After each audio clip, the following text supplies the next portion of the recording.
Noong ika-15 ng Nobyembre taong 2001, ang Xbox, isang home video game console na ginawa ng Microsoft, ay unang inilabas sa North America, na sumunod sa Australia, Europe at Japan noong 2002. Ito ang unang pagpasok ng Microsoft sa merkado ng gaming console at ito rin ang unang pangunahing console na ginawa ng isang Amerikanong kumpanya mula nang ilabas ang Atari Jaguar noong 1993.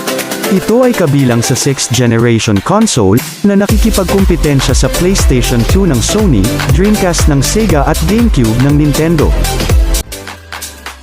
For the first time, let me now unveil Xbox.